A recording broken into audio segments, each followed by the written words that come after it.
Los derechos humanos protegen a quienes son agredidos por los poderes del Estado. En la Edad Media era absurdo plantearlos. No había derechos para los hombres. La figura del Cristo torturado justificó la tortura de Torquemada. Todo régimen autoritario reprime desde un absoluto. Primo Levi dice, existe Auschwitz, no existe Dios. Dios ignoraba la ESMA, las matanzas en Vietnam. En un mundo en el cual el silencio de Dios es agobiante, los seres humanos tenemos la obligación de tomar la palabra.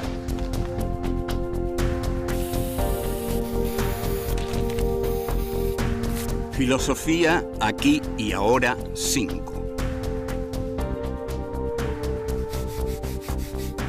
Filosofía y derechos humanos. Encuentro 5. El antisemitismo. 1. El odio al otro. 2. El racismo en el Tercer Reich. 3. La errancia y el dinero. 4. La experiencia del sufrimiento. 1. El odio al otro.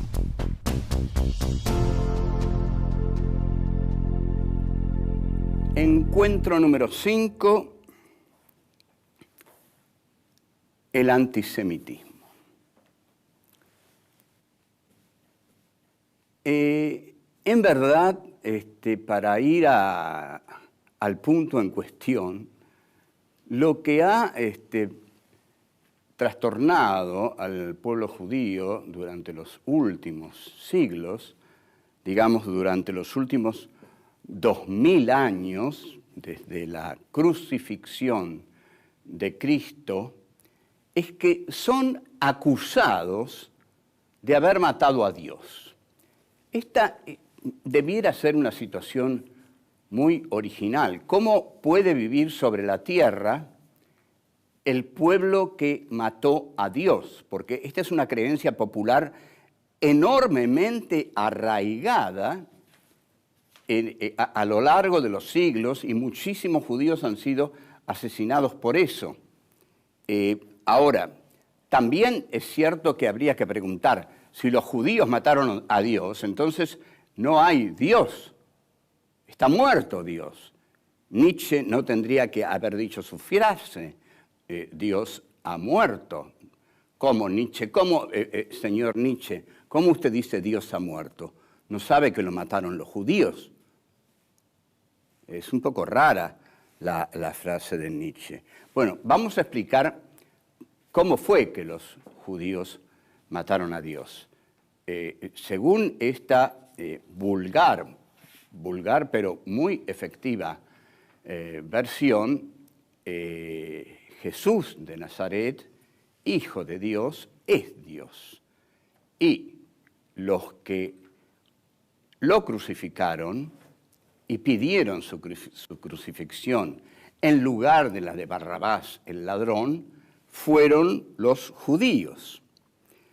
Curiosamente también, los que lo siguieron, los que lo amaron, sus seguidores, los que luego difundieron su doctrina y sus primeros súbditos, necesariamente durante muchas décadas, fueron judíos. Y algo más todavía, Jesús era judío, ese Dios era judío. Si usted habla con un judío, el judío les va a decir, caramba, si hasta cuando necesitaron un Dios nos lo pidieron a nosotros. Lo que funciona aquí es más que, por supuesto dentro de todo esto hay una ignorancia terrible. El antisemitismo tiene una esencia de odio al otro. El antisemitismo funciona porque es necesario para muchos odiar a otro. Sartre, en un libro sensacional llamado Reflexiones sobre la cuestión judía, dice, si el antisemita no existiera, si el judío no existiera, el antisemita lo inventaría. Lo mismo que aquí la gente necesita odiar. Ustedes observen, cuando los franceses, que son muy antisemitas, dicen, bueno, los judíos, hay muchos judíos en Francia, están los judíos y nos roban Francia. Dentro del antisemitismo alemán, Hitler les decía a los alemanes, tengan mucho cuidado, los judíos son muy inteligentes y nos están robando Alemania. Bueno, y aquí en la Argentina hay un racismo, un odio al diferente de la misma condición. Porque cuando el tipo dice, me están robando Francia, cree que Francia es de él. Y acá también, cualquiera que uno encuentre por ahí dice, pero usted vio la cantidad de bolivianos, peruanos que están entrando, y no vio a todos esos paraguayos que ya se hicieron sus casas. Nos están robando el país, nos están robando el país. Entonces yo a veces a algunos les pregunto, perdón, cuando usted dice nos está robando el país, está diciendo que el país es suyo, es suyo. ¿Se da cuenta? Usted cree que los uruguayos, los paraguayos, los bolivianos vienen a robarle el país, su país. ¿Usted cree en serio que este país es suyo? ¿En serio cree que este es su país, que es suyo? Porque usted tiene una libreta, un DNI o algo así. No, querido amigo.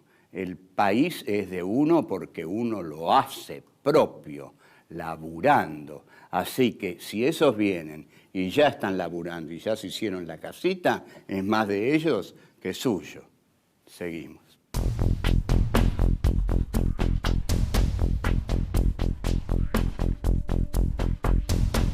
Dos, el racismo en el Tercer Reich.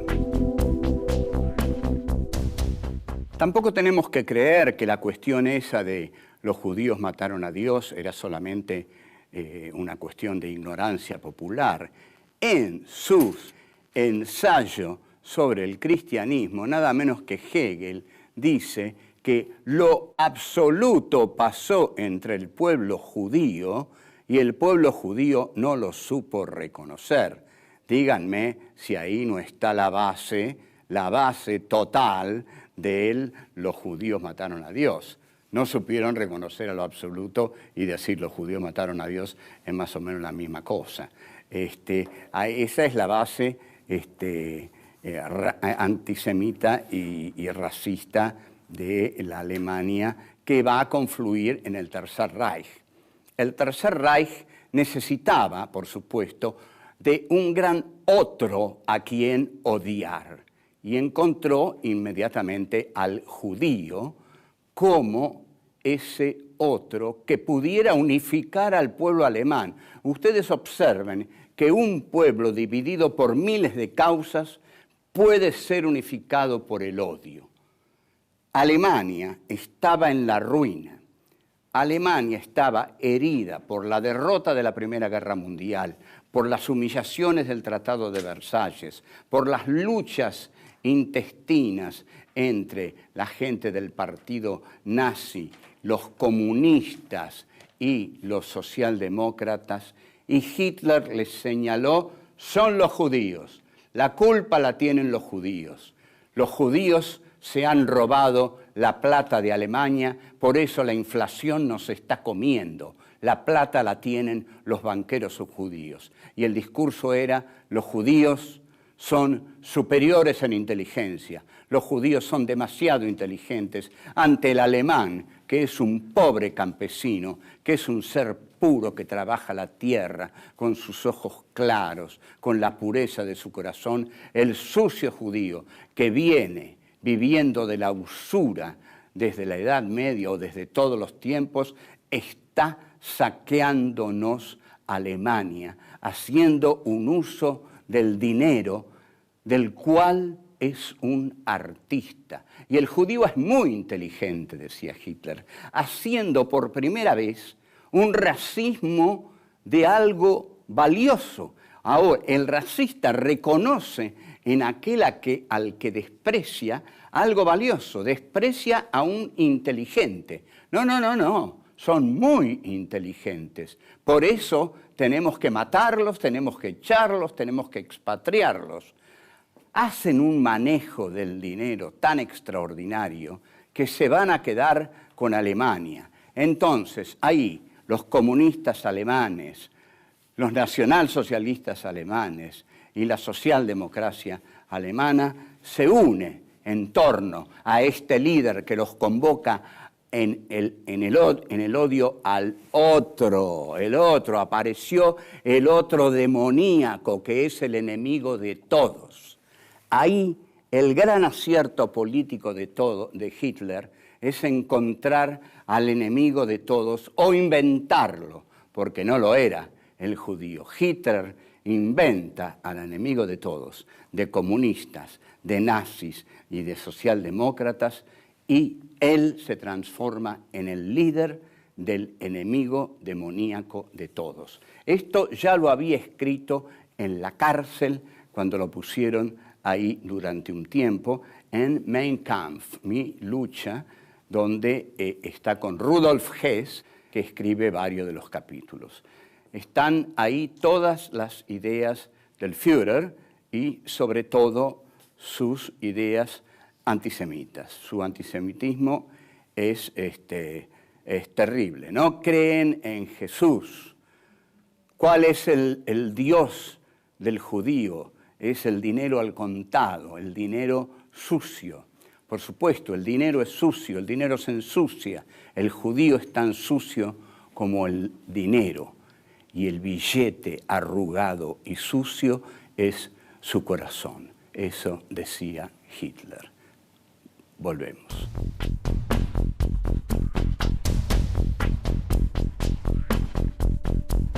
Tres, la errancia y el dinero.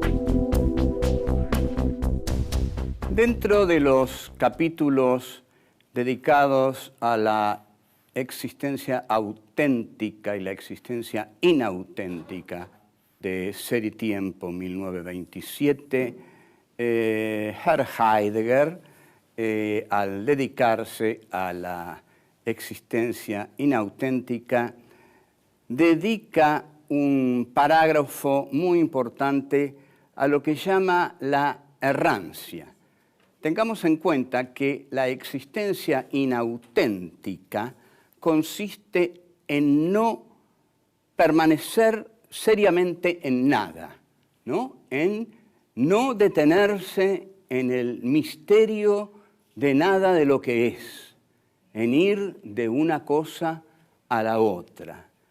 Entonces, lo que caracteriza a la existencia inauténtica es la conducta de lo errante. Lo errante es justamente ir de una cosa a la otra, ¿no? No me detengo en nada, paso de una cosa a la otra sin profundizar en nada.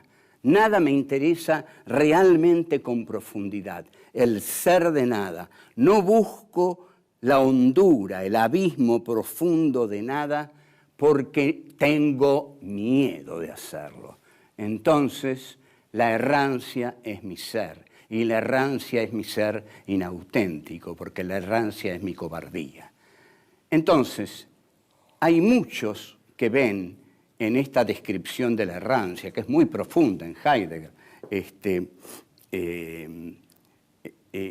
Heidegger dice que el ser errante, o los intérpretes dicen que Heidegger está describiendo al judío al describir al ser errante.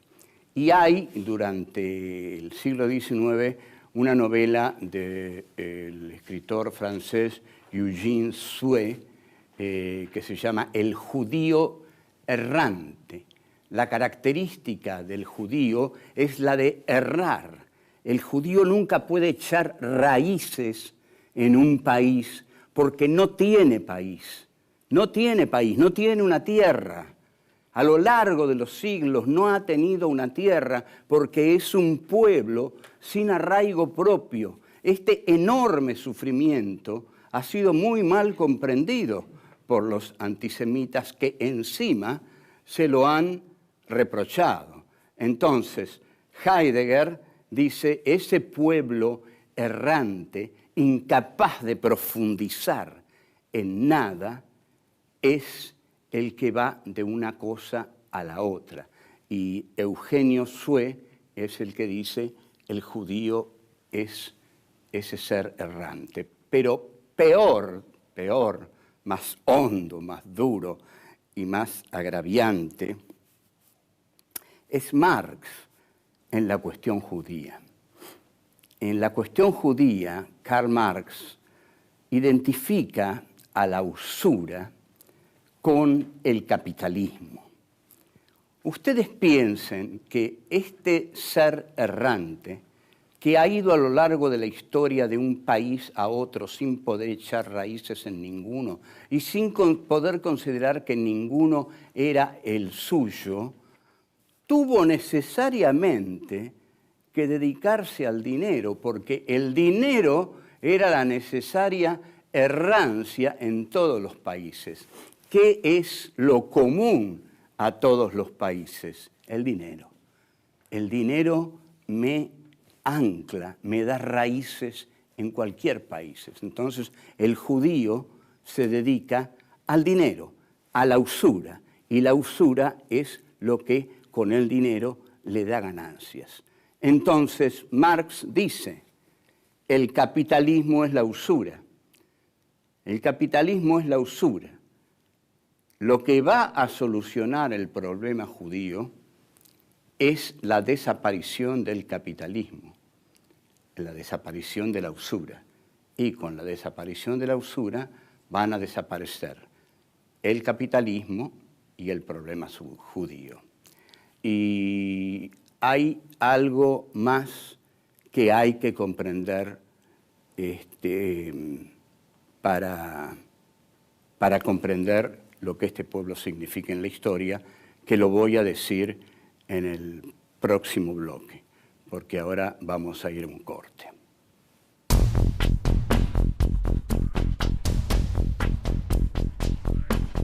Cuatro, la experiencia del sufrimiento. El odio al judío cruza la historia, pero también en la Biblia los judíos están tremendamente favorecidos. Vamos a volver sobre este tema. No se podrá decir que no hemos tratado bien al pueblo judío, que no lo hemos respetado, que no hemos respetado y reconocido su dolor, la injusticia con que ha sido tratado y la cuestión de la usura, de la rancia, de haber matado a Dios, todos esos horrores. En la Biblia ha sido tratado muy bien porque el pueblo judío es el Dios de la Biblia. Por ejemplo, Dios aparta las aguas cuando Moisés conduce a su pueblo esclavo en Egipto hacia su propio pueblo, hacia el pueblo que los judíos habrán de habitar, ¿no? Y abre las aguas y los judíos pasan y Moisés los conduce y cuando vienen los egipcios las aguas se cierran. ¿Y por qué se cierran las aguas? ¿Por qué mueren todos esos egipcios? Para que se salven los judíos, por supuesto, pero esos egipcios no eran criaturas de Dios. Digo criatura como criatura, justamente, ¿no? Como creación, no criatura, creación. Hay una película que se llama Juicio a Dios, en la cual varios judíos en un campo de concentración se reúnen para juzgar a Dios. Y hay varios eruditos en la Biblia y hay varios judíos torturados, doloridos, que hacen un juicio a Dios. Y uno de ellos justamente pone este momento del pueblo judío y dice que lo que hicimos a nuestro Señor cuando nos salvaba a nosotros, pero no nos dimos cuenta lo que le hacía a los otros pueblos, no nos dimos cuenta lo que le hacía a los egipcios. Nosotros éramos tan buenos, estamos seguros de que éramos tan buenos, no pensamos que ahogaba a miles y miles de egipcios para salvarnos, no pensamos que ahora estamos del lado malo de la historia. Entonces, no pensamos que ahora nos está yendo mal a nosotros y eso es todo lo que nos pasa. Entonces, los judíos continúan, después de la Segunda Guerra Mundial, sin conseguir un Estado. Un pueblo sin un Estado es una cosa y un pueblo con un Estado es otra cosa.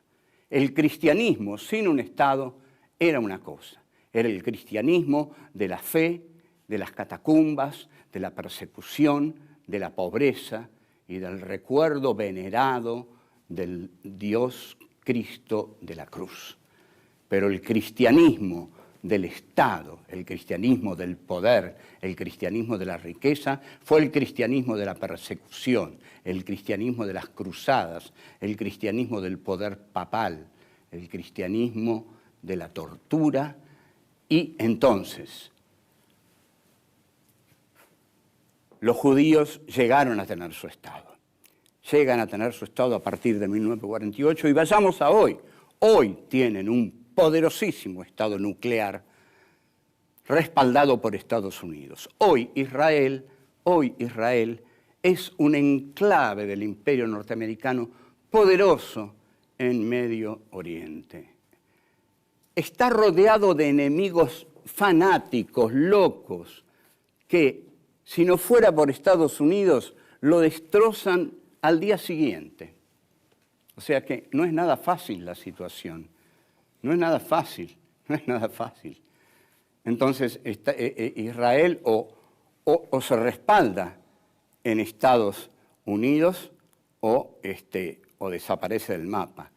Pero cuando todo el mundo vota por reconocer al Estado de Palestina, todo el mundo, ¿por qué Israel vota con Estados Unidos en no reconocerlo?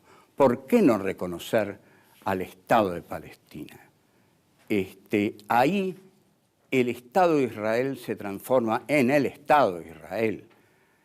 Entonces la pregunta es, ¿cómo un pueblo que ha sufrido tanto puede hacer sufrir tanto a otro?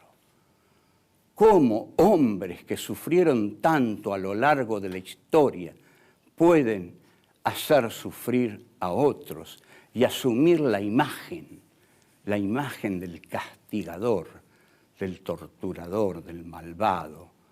Es casi inexplicable, pero es explicable porque estamos al azar, porque no hay reglas morales, porque no hay una sola regla moral que pueda ya establecerse sobre este mundo. Si eso pasa, si Israel, que ha sufrido lo que sufrió, no da el ejemplo de la austeridad en la causa del sufrimiento aplicado a los otros, entonces no hay quien pueda darla en este mundo, porque no hay quien haya sufrido como sufrió el pueblo de Israel. ¿Qué nos puede quedar de esperanza? ¿A qué pueblo podemos pedirle? No, por favor, ustedes no castiguen, ustedes no practiquen el mal en los cuerpos de los otros, porque los otros lo han practicado en los cuerpos de ustedes. Ustedes conocen el dolor, no lo practiquen y es inútil, es inútil. Quizás lo practican porque tienen tanto miedo de volverlo a sufrir que ese miedo los lleva a practicarlo doblemente. Entonces ya es muy difícil comprender todo lo que pasa. Esta es nuestra conclusión de hoy de filosofía y derechos humanos. Chao.